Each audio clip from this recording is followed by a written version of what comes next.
बनवूया मकर संक्रांत स्पेशल तिळगुळ शेंगदाणा लाडू। नमस्कार, मी पूनम। तुम्हा सगळ्यांचं पूनम रेसिपी मध्ये स्वागत आहे। मकर संक्रांतीच्या तुम्हाला सर्वांना हार्दिक शुभेच्छा। आज आपण तीळ आणि शेंगदाण्याचे लाडू बनवणार आहोत। त्यासाठी आपण 1 वाटी तीळ घेतलेले आहेत, 1 वाटी शेंगदाणा, 2 वाटी आपण गूळ घेतलेला आहे, साजूक गाईचं तूप आणि वेलची आणि जायफळ याची पूड करून आपण घेतलेली आहे।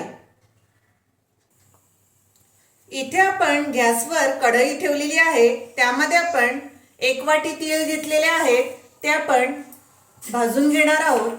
चटचट उडेपर्यंत आपण चांगले खमंग असे भाजून घ्यायचे आहेत।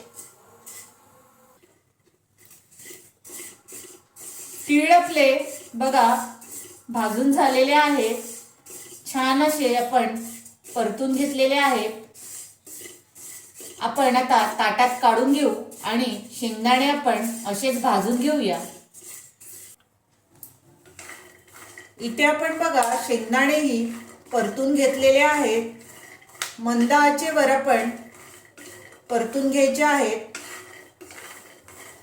छान असे बघा भाजून झालेले आहेत। आता आपण गॅस बंद करू आणि शेंगदाणे गार झाले की आपण मिक्सरला बारीक पूड करून घेऊया। इथे आपण कढई ठेवलेली आहे आणि मिक्सरला आपण शेंगदाणे जे भाजून घेतले होते ते आपण पल्स मोडवर बारीक करून घेतलेले आहेत। आता आपण कढईमध्ये तूप टाकूया। इथे आपण 1 चमचा साधारण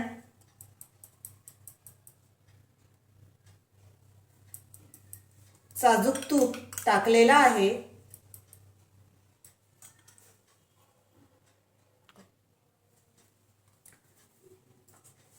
1 चमचा तूप टाकून गरम कढई झालेली आहे, त्यामध्ये आपण 2 वाटी गूळ घेतलेला आहे, तो आपण टाकून घेऊ आणि इथे आपण एक साधारण मोठे 2 चमचे आपण पाणी टाकूया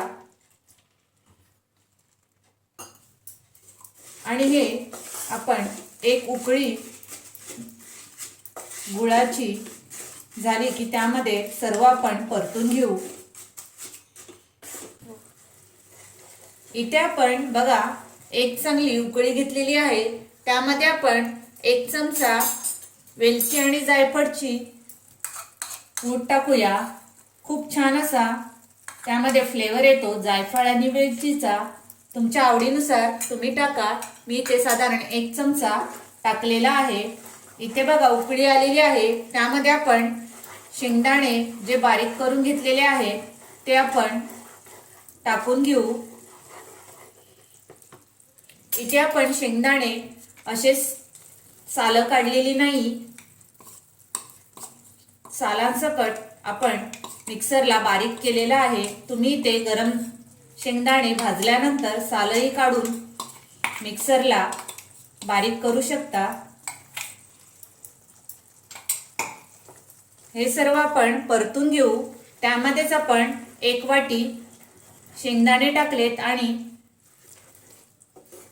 इथे 1 वाटी आपण तीळ टाकून घेऊ आणि हे सर्व मिक्स करून घेऊया।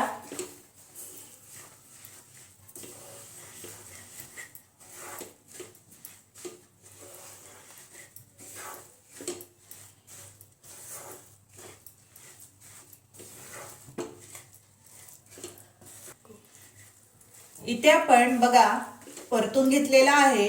आता आपण गॅस बंद करू आणि थंड झाल्यानंतर हे लाडू वळून घेऊया। इथे आपण बघा थंड करायला ठेवून दिलेला आहे। थोडंसं कोमट असतानाच आपण लाडू वळून घ्यायचा आहे। बघा आपण हाताला तूप लावून घेतलेला आहे आणि हाताने थोडंसं कोमट असतानाच लाडू छान असा वळून घ्यायचा आहे। खूप छान असे तीळ आणि शेंगदाण्याचे लाडू तयार होतात। बघा छान असा लाडू तयार झालेला आहे। अशाच प्रकारे सर्व आपण लाडू तयार करून घेऊया। इथे आपण बघा सर्व लाडू वळून घेतलेले आहेत। मकर संक्रांतीला तुम्ही असे लाडू नक्की बनवा, झटपट असे लाडू तयार होतात। तुम्हाला माझी ही रेसिपी आवडली असेल तर लाईक करा, शेअर करा आणि माझ्या चॅनलला सबस्क्राईब करा। थँक्यू।